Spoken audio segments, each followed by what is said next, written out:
እናትዋ እንዴት ነው ባክሽ? አለን ሄሎ ልንል ነው አይደል? አዎ ሄሎ እንላለን። ወዴት ነው የምንሄደው ዛሬ እዚሁ አፍሪካ አህጉራችን ወደ ናይጄሪያ እንሄዳለን።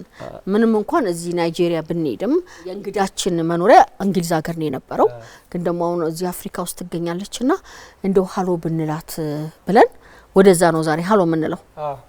ዶክተር ቤተልሔም ባዩአት ፊልድ የስነ ጽሁፍ ሰው ናት። ከልጅነቷ ጀምሮ ስነ ጽሁፍ የምትወድ በስነ ጽሁፍ ያደገች ደራሲ ተርጓሚ ናት። እንዲሁም በቅርቡ ፐብሊሸር እንደምትሆን አሳታሚ እንደምትሆን ምንም ጥርጥር የለውምና የተለያዩ የሀገራችን ጸሐፍት ጽሁፎችን በእንግሊዘኛ ተርጉማ ለዓለም ገበያ ያቀረበች የራሷንም ደግሞ ታሪክ የሚል የልብ ወለድ ታሪካዊ ልብ ወለድ በእንግሊዘኛ ጽፋ ለዓለም ገበያ አቅርባለች።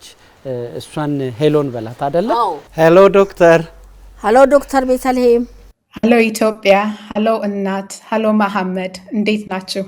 እኛ በጣም ደህና ነን ዶክተር። እኔም በጣም ደህና ነኝ። እንግዲህ ዶክተር ቤተልሔም ከልጅነትሽ ጀምሮ የስነ ጽሁፍ ፍቅር እንዳደረብሽ ሰምተናል። ለዚህ ለስነ ጽሁፍ መውደድሽ ምክንያት የሆነሽ ምንድነው? አንደኛው ትልቅ አባቴ ነው። የስራ እስከምገባበት እድሜ ድረስ አባቴ ሲያጠና ሲያነብ ነው ማቀው። በልጅነቴ መጽሐፍ መደርደሪያችን ላይ ከልብ ወለድ አንስቶ ትላልቅ ጠንካራ ሽፋን ያላቸው የሕክምና መጽሐፍት ነበሩ እና እንደ አባቴ ከባባድ መጽሐፎችን ለማንበብ ግን በጣም ጉጉት ነበረኝ እና ሁልጊዜ ሲያነብ ሲጽፍ መሰጣለው። ለምሳሌ የእንግሊዝኛ ጽሁፍ አጣጣል ከሱ ስር ቁጭ ብዬ እሱን ያስተማረኝ እና ጽሁፌ ቅጥልጥል ሆኖ ልክ እንደሱ የሐኪም ጽሁፍ የሚባለው አይነት አለ አይደለ? ብዙም ለማንበብ የሚያስቸግረው እንደሱ አይነት ከሱ ነው የተማርኩት። ሌላው የመጀመሪያ ደረጃ ትምህርት ቤቴ ትንሽ ላይብረሪ ነበረች እና እዛ ከጓደኞቼ ጋር እየገባን ቢገባንም ባይገባንም መጽሐፍ እናገላብጣለን፣ እናነባለን እና ደግሞ ከጓደኞቼ ጋር አንዳንድ መጽሐፎች ይሄ እንደ ቀልድ እንደ ምሳሌ አድርጎ ጥሩ መልካም ምግባር የሚያስተምሩ መጽሐፎች እየተለዋወጥን ስናነብ ትዝ ይለኛል። እንዲህ እያለ ነው እንግዲህ እያደገ ሄደው። በልጅነትሽ ካነበብሻቸው እንደው በጣም ያንቺን ህይወት የቀየሩና ማትረሻቸው መጽሐፍቶች አንድ ሁለቱም መጥቀስ ይቻላል ቤት? አንደኛው በጣም የማረሳው ምንድነው መጽሐፍ ቅዱስ ራሱ ነው እና በቃ ይነበብልን ነበር፣ ወተን ክፍል እናነብ ይደረግ ነበር እና ያው መጽሐፍ ቅዱስ ለህፃን ልጅ ማንበብ እና መረዳት ከባድ ስለሆነ ይተረጉሙልናል፣ እንዲገባን ቀለል ባለመልኩ መልክቱን ያብራሩልናል እና የራስን አመለካከት ብዙ ጊዜ ጠለቅ ብሎ መጠየቅና በምናምንበት ነገር ጽኑ መሆን፣ ተስፋ ለመቁረጥ እግዚአብሔርን፣ ሰዎችን፣ ህግጋትን ለማክበር መሞከር ከዛ ጊዜ ጀምሮ የተማርኩት ነገር ነው እና እስከ በህይወቴ ትልቅ ኮንትሪቢዩሽን አለው ብዬ አስባለሁኝ። ከዛ ግን ወደ ጉርምስና እድሜ የደረስኩ ሲሄድ ማነባቸው ነገሮች ተለወጡ። ያው የፍቅር መጽሐፎች በአሜሪካውያኖች የተጻፉ ለቲኔጀርስ ተብሎ ስዊት ድሪምስ የሚል ሲሪስ ነበር እና እሱም በጣም ነበር የምወደው እና እሱን እየተቀያየርን ስናነብ ትምህርቱ ተረሳ ማለት ነው። ስለዚህ እሱ ኔጌቲቭ ኢምፓክት ነበር የነበረው። ህይወቴን በተወሰነ መልኩ ቀይሮታል። ምክንያቱም የምጠብቀውን አይነት ሪዛልት አላመጣሁም መጨረሻ ላይ ፈተና ላይ እና እነዚህ ሁለቱ ናቸው እንግዲህ በደንብ ትዝ የሚሉኝ። ወደ ልጅነትሽ ነው አሁን የምመልስሽ እና ያኔም እንዲሁ ስነ ጽሁፍን ከመውደድሽ ጎን ለጎን እንግሊዝኛ ቋንቋን በደንብ ለማወቅ ትፈልጊ ነበርና ያን ለምን ነበር እንደዛ የፈለግሽው?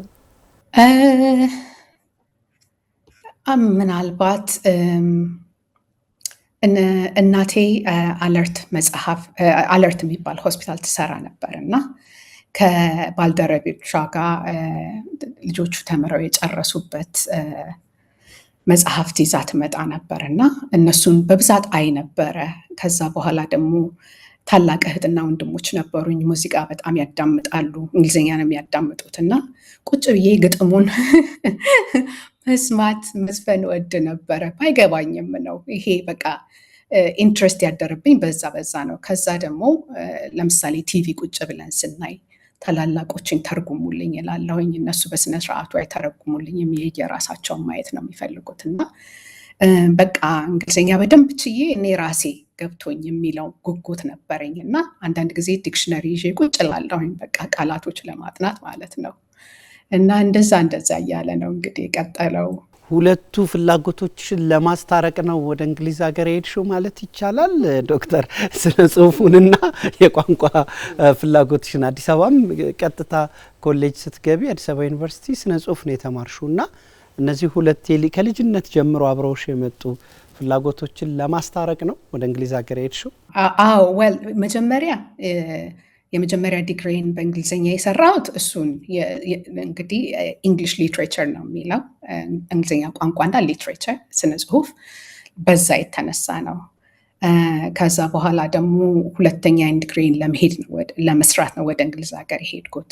ግን ሁለተኛ ዲግሪ ቀጥታ ከስነ ጽሁፍ ጋር የተያያዘ አልነበረም እና በኑሮዬ ሁለተኛ ዲግሪን ሰርቼ ስቀይር ካሰብኩት ወደ ሌላ አቅጣጫ ሄደ ማለት ትዳር ያስኩ ማለት ነው። እና ግን ደግሞ በእንግሊዝ ሀገር ኑሮዬ አልቀጠለም። ያገባሁት የእንግሊዝ ሀገር ዜጋ፣ ስራው ግን በእንግሊዝ ዓለም አቀፍ ተራድኦ የጋራ ልማት ድርጅት ውስጥ ስለሚሰራ የተለያዩ ዓለማት ላይ ውጭ ሀገር እየተመደበ ይሰራ ስለነበር ተገትዬ ወደ 7 የሚሆኑ የእስያና የአፍሪካ አገሮች ውስጥ ኖሬያለሁኝ እና ልጆቼም በብዛት በተለያየ ሀገር ነው ያደጉት። የኢትዮጵያ ስነ ጽሁፍ እንደው በዓለም ላይ ምን አይነት ቦታ አለው? ኢትዮጵያ ረጅም የስነ ጽሁፍ ታሪክ ያላት ሀገር ናት። በዓለም አቀፍ መድረክ ግን ብዙ ሺህ ዓመታት የተቆጠሩ የግዕዝ ጽሁፎቻችንን እና ፊደላችን እንዳሉ እንኳን ብዙ ጊዜ አይጠቀስም። የአፍሪካ ስነ ጽሁፍ ተብሎ የሚጠቀሰው እንደው በአንድ ላይ ተመድቦ በነጠላ በእንግሊዝኛ የተጻፉትን ስራዎች ላይ ነው የሚያተኩረው። አሁን አፍሪካን ሊትሬቸር ተብሎ መጽሐፍ ቤት ቢኬድ የናይጄሪያ፣ የጋና፣ የሳውዝ አፍሪካ አንድ ላይ ተቀምጦ ሁሉም በእንግሊዝኛ የተሰራ ነው እና የኢትዮጵያ ብዙ ጊዜ አይታይም፣ ገበያም ላይ አይገኝም። እና ይህ ማለት ስለ አፍሪካ ስነ ጽሁፍ ሲወራ ሁልጊዜ ኢትዮጵያ ወደኋላ ትቀራለች ማለት ነው። ይልቁንም የአፍሪካ ስነ ጽሁፍ ድህረ ቀኝ ግዛት ጋር የተፈጠረ ተደርጎ ሲቀርብ በጣም ያበሳጫል። እንዲህ አይነቱን ትርክት አፍሪካ የቅድመ ቀኝ ግዛት ስነ ጽሁፍ ታሪክ እንደሌላት የኢትዮጵያም እስከ አክሱም ስልጣኔ ድረስ ወደ በኋላ እየተሄደ እየተመዘዘ የሚወሳ የመጽሐፍት ታሪክ እንዳላት፣ ፊደል እንዳላት እውቅና ይነሳል እንዲህ አይነቱ ትርክት ማለት ነው። እና በብዛት በዓለም አቀፍ ደረጃ ትንሽ የሚታወቁት ኢትዮጵያ ተብሎ በውጭ ሀገር የሚኖሩ ኢትዮጵያናት በእንግሊዝኛ የጻፉት መጽሐፍትን ነው እና ከዛ በተረፈ ይሄ እኛ የምናውቀው ዘመናዊው እንኳን በአገር በቀል ቋንቋ የሚጻፈው አገራችንን የሚያጥለቀልቀው በብዛት ሲሰራጨው ስለሱ በዓለም አቀፍ ደረጃ አይታወቅም እና እሱም የሆነበት ምክንያት የቋንቋ ግድብ ስላለው ነው። አንቺ ወደ ትርጉም እንድትገቢ ምክንያት የሆነሽ ምንድን ነው? ይሄኛው ነው ወይ ይሄ እሳቤ ነው ወይስ ሌላ ተጨማሪ እሳቤ አለ? ከልጅነትሽ ጀምሮ የመጣው የአማርኛ ድርሰቶችን የአማርኛ ስነ ጽሁፎችን ወደ እንግሊዝኛ የመመለሱ የነማንንስ መጽሐፎች ተረጎምሽ? ምን ያህል ናቸው? አዎ ከዚህ ጋር የተያያዘ ነው። ግን አንድ ስታርቲንግ ፖይንት ብዬ እንደው በቃ በደንብ እንዲነሽጠኝ ያደረገው አንድ ጊዜ አንግሎ ኢትዮጵያን ሶሳይቲ የሚባል አለ እዛ እንግሊዝ ሀገር እና መጽሔት አንዳንድ ያሳትማሉ እና እዛ ላይ ጽሁፍ አነበብኩኝ። ክሪስ በኬት የሚባል እንግሊዛዊ ነው የጻፈው እና በልጅነቱ ኢትዮጵያ ያደገ እንግሊዛዊ ገጣሚ ነው እና ጽሁፉ እዛ ላይ ያነበብኩት ጽሁፍ የሚለው በእንግሊዝኛ የተተረጎሙ የኢትዮጵያ ግጥሞችና ስነ ጽሁፎች ፍለጋ ላይብረሪ ሄጄ በረበርኩ። ያገኘሁት ግን ሲጀመር በእንግሊዝኛ የተጻፉ ጥቂት የኢትዮጵያ መጽሐፍትን ነው። ያ ሁሉ በኢትዮጵያ ቋንቋ የተጻፉት ዘመናዊ ስነ ጽሁፍ የትርጉም ስራቸው የት አለ ብሎ ይጠይቃል እና እውነቱን ነው። በጣት የሚቆጠሩ ናቸው የተተረጎሙ መጽሐፎች አሉት። እነሱም በገበያና በላይብረሪ ውስጥ እንደ ልብ አይገኙም። እና ክሪስ አማርኛ እሱ ብዙ ስለማይችል ዩኒቨርሲቲ ገብቶ እየተማረ በደንብ እስከሚችል ድረስ ግን የኢትዮጵያ ስነ ጽሁፍ ትርጉም ስራዎችን ማንበብ ፈልጎ ነው እንግዲህ እንደዚህ አይነት ችግር ያጋጠመው። እና አሁን እንደዚህ አይነት እጥረት ያስተጓጉላል ማለት ነው። የስነ ጽሁፍ ትርጉም ስራ ከሌሎች ወደ አማርኛ በጣም ይተረጎማል አይደለ? ኢትዮጵያ ውስጥ ከራሻ ይተረጎማል፣ ከእንግሊዝኛ ከአረብኛ ይተረጎማል። እና ያ ሁሉ ስራ እየተሰራ ለምንድን ነው የኛ ወደ ዓለም አቀፍ መድረክ መውጣት ያልቻለው የሚለው ይከነከነኛል። እና መጨረሻ ላይ እኔ ራሴ ልጀምረው ብዬ ነው እንግዲህ የተነሳሁት። እና የተረጎምኳቸው መጽሐፍ የመጀመሪያው የይስማዕከ ወርቁ ክቡር ድንጋይ የሚለውን ነው። የአዳም ረታን እቴሜቴ ሎሚ ሽታ የሚለውን እንደ መጽሐፍ ሆኖ የታተሙት እና አንደኛው ደግሞ የድንች መዋስጥ የሚል ታሪክ ነው። ከታሪኮች መደብል ውስጥ ወስጄ እሱ ሰፋ ያለ ነው እና በጣም ስለወደድኳት እሷን ለብቻዋ እንደ መጽሐፍም አድርጌ አሳትሚያታለሁ በእንግሊዝኛ እና ደግሞ የሙዚቃዊ ትረካም አድርጌ ፕሮዲውስ አድርጌዋለሁኝ፣ ኦዲዮ ማለት ነው። ከዛ በቅንጫቢ ደግሞ የወሰድኳቸው አሉ ከተለያዩ መጽሐፎች ላይ እንግዲህ ለማሳወቅ ነው አይደለ?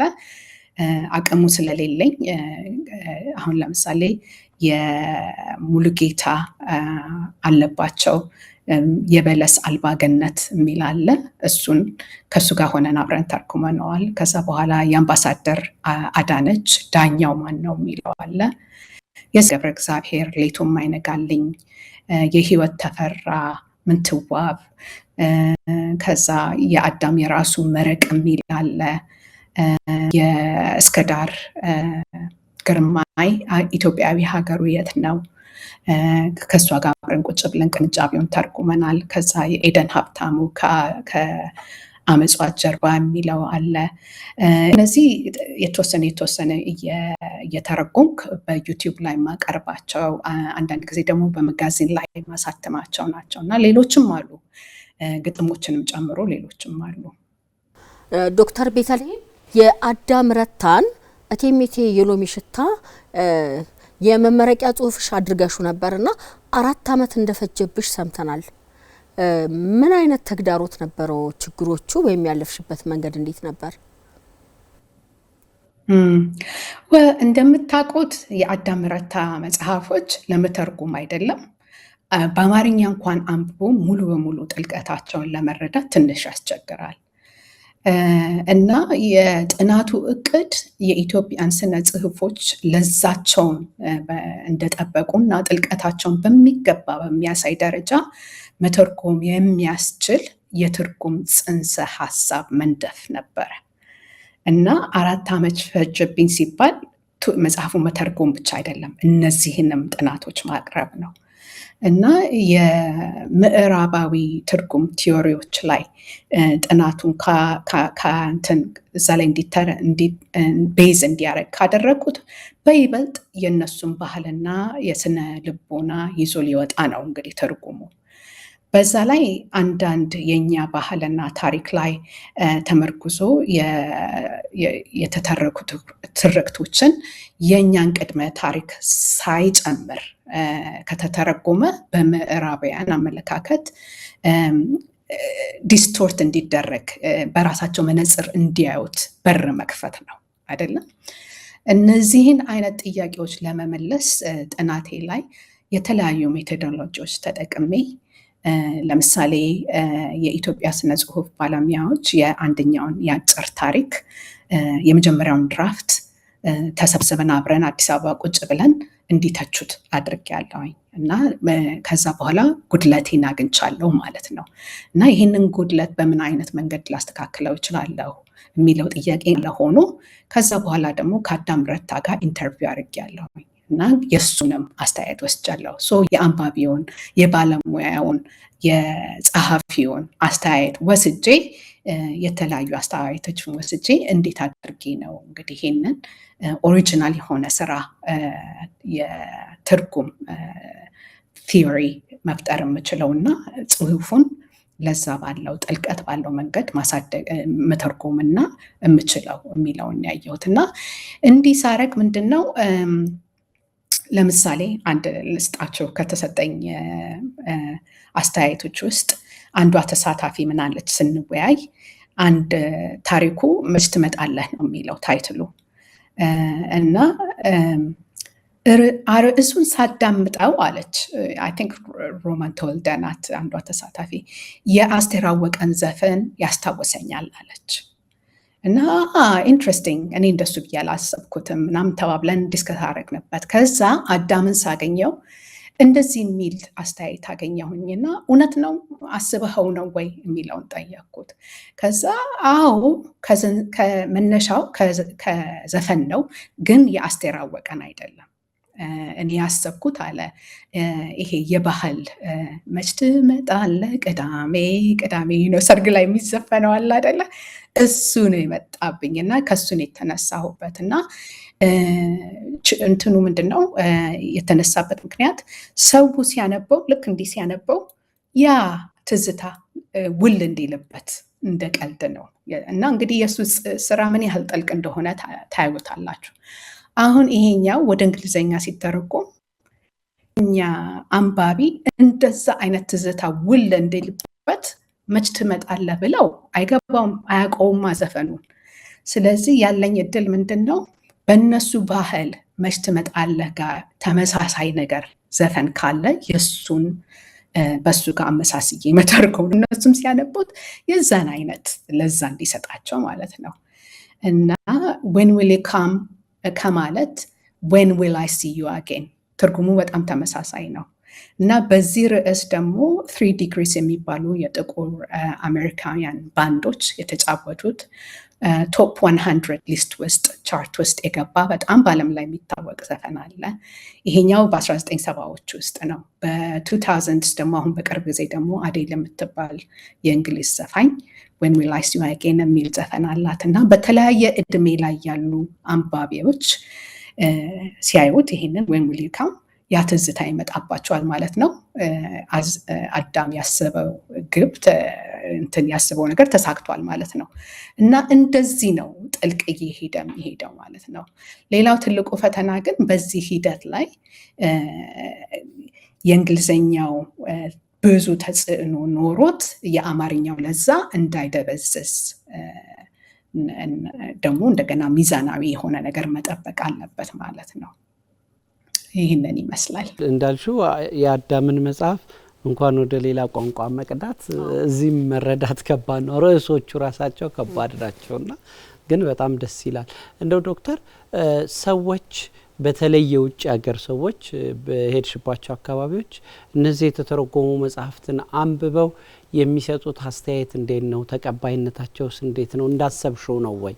አዎ የትርጉም ስራ በኢትዮጵያ ብቻ አይደለም በዓለም ላይ ትንሽ አስተያየቱ ዝቅ ያለ ነው። ምክንያቱም ብዙ አንባቢዎች የትርጉም ክህሎትን ሳይሆን የሚያዩት የትርጉም መጽሐፍ ሲያነቡ የጸሐፊውንና የታሪኩን ፍሰት የጸሐፊውን እንትን የአቅም የክሪኤቲቭ እንትንና የታሪኩን ፍሰት እዛ ላይ ነው እንግዲህ የሚያተኩሩት እና ይረሱታል። ይሄ መጽሐፍ የሚያነቡት በትርጉም እንደሆነና የዋና ጸሐፊው ጽሁፍ እንዳልሆነ ይረሳል ብዙ ጊዜ። አንዳንድ አንባቢያን ግን ተርጓሚዋን ሳናመሰግን አናልፍም ይላሉ እየደጋገሙ የሚሰጡት አስተያየት ላይ። ግን ይሄንን ኤፈርት ደግሞ በጣም የሚያመሰግኑትና የሚገባቸው ኢትዮጵያኖች ናቸው። ምክንያቱም ያውቁታላ እንዴት ከባድ እንደሆነ ከኢትዮጵያኖች ብዙ አግኝቻለሁ።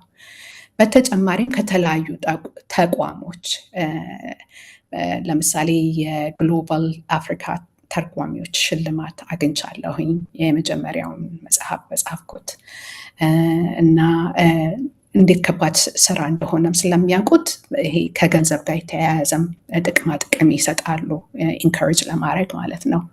በእንግሊዝ ሀገር ደግሞ በየዓመቱ በሚደረገው የመጀመሪያ መጽሐፍ ተርጓሚዎች ውድድር ላይ ይሄ ዘ ሎስት ስፔል የሚለው የቀርቦ ለመጨረሻ እጩነት ደርሷል እና አሁን የአዳም ረታ መጽሐፍ ከተተረጎመና ገበያ ላይ ከወጣ እንኳን አጭር ጊዜው ነው፣ ግን ጥሩ ኮሜንቶች እንደማገኝ ተስፋ አደርጋለሁ። እኔም እንደው ልጠይቅሽ የነበረው ይሄንን ነበረ።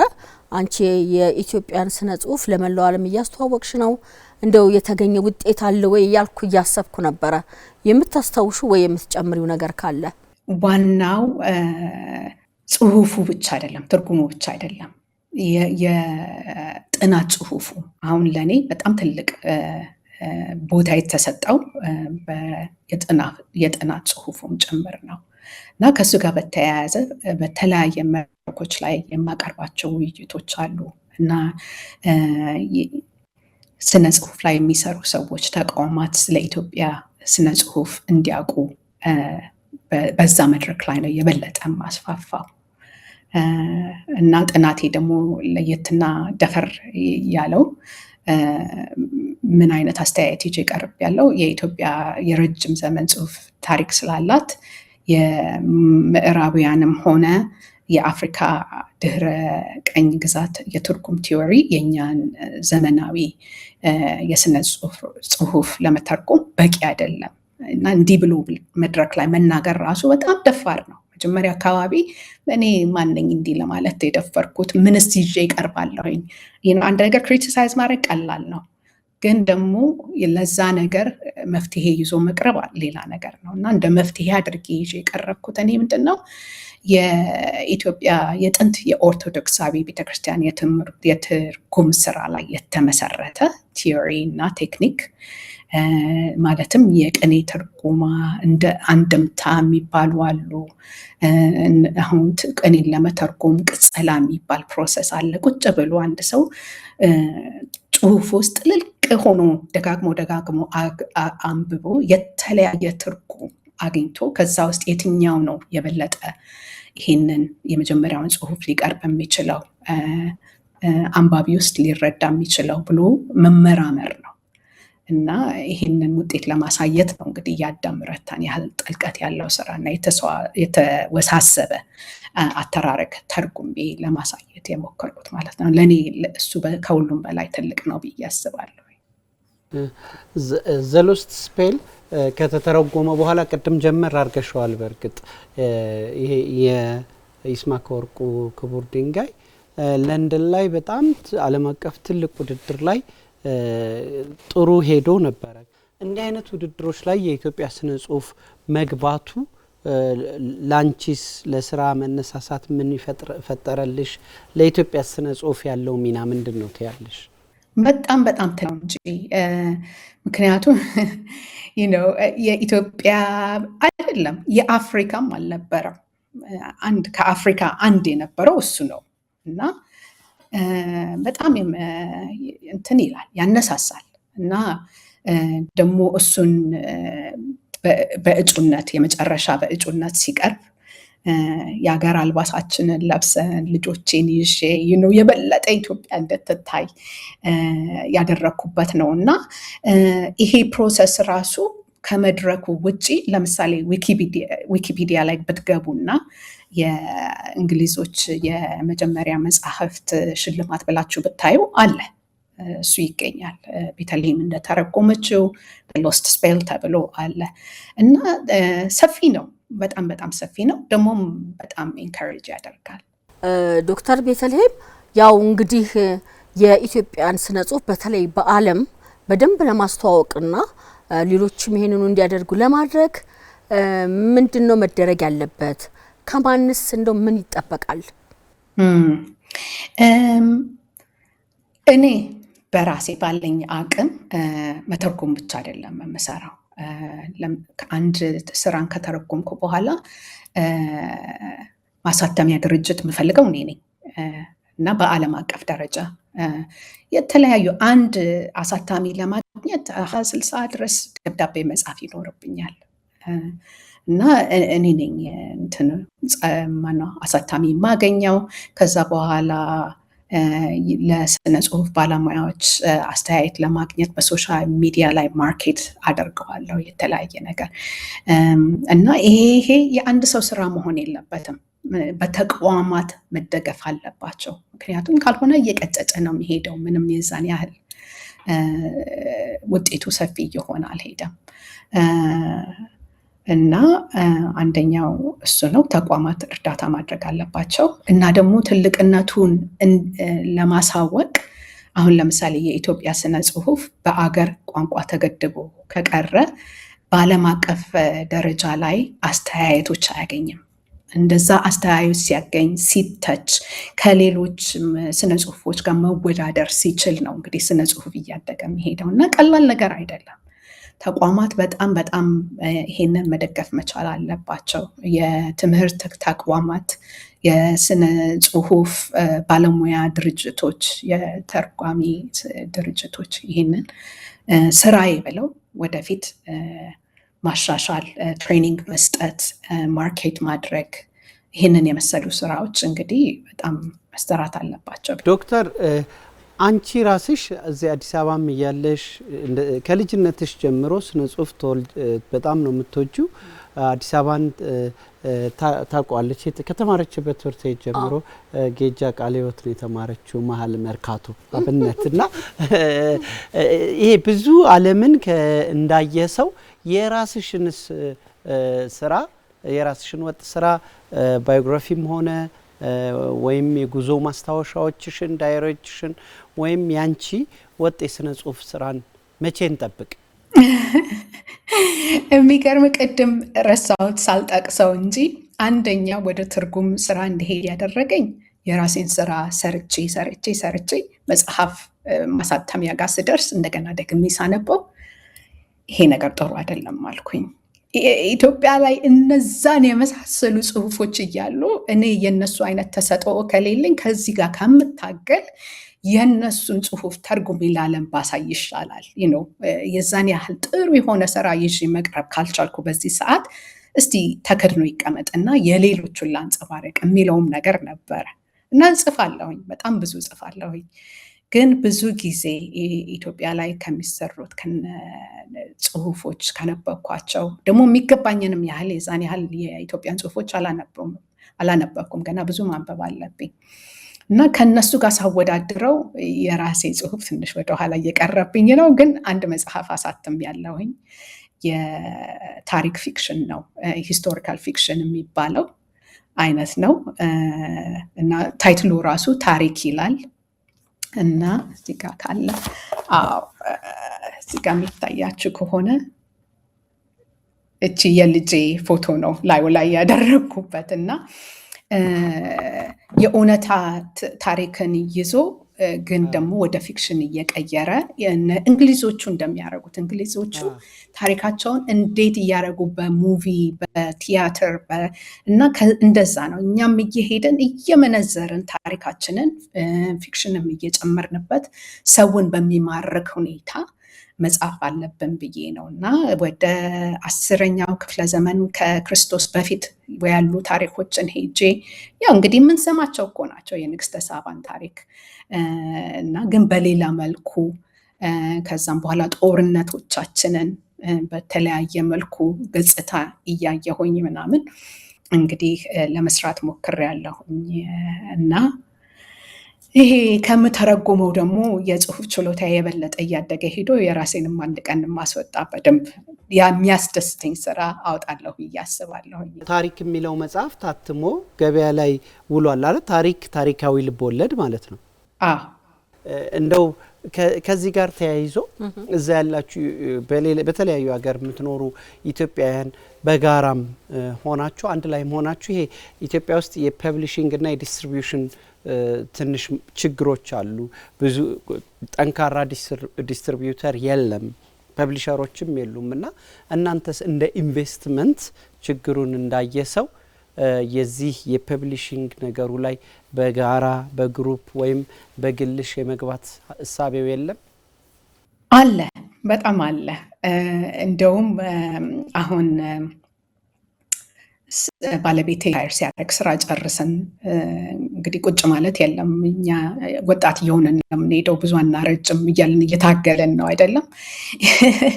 ያኔ እንደሱ አይነት ስራ መስራት እፈልጋለሁኝ። ምክንያቱም ይሄ የሚሰሩት ስራዎች ማውጣት በጣም ከባድ ፕሮሰስ ነው። እንዳልኩ 50-60 ፐብሊሸሮች ጋር ልኬ ነው እንግዲህ አንደኛው እና ምናልባት እንደዚህ ማሳተሚያ ድርጅት የአርትኦ ስራ ማሳተሚያ ድርጅት አቋቁሜ የመስራት እንግሊዝ ሀገር ላይ ሀሳብ አለኝ። እንግዲህ ስመለስ በጣም እንግዲህ መቼም በጣም ጥሩ ቆይታ ነው የነበረንና እኛ በጣም ደስ ብሎናል።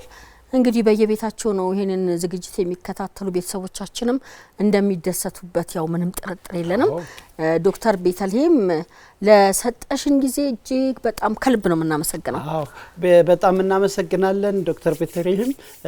ደራሲና ተርጓሚነቱ ቀጥሎ ደግሞ ፐብሊሸር ካምፓኒው ተከፍቶ ታሪክ ፐብሊሸርስ እንደሚሆን እንግሊዝ ሀገር ታሪክ ፐብሊሸር ተቋቁሞ ብዙ መጽሐፍት ብዙ ለዓለም ገበያ እንደሚቀርቡ እርግጠኞች ነን። መልካም ጊዜ። በጣም እናመሰግናለን ዶክተር።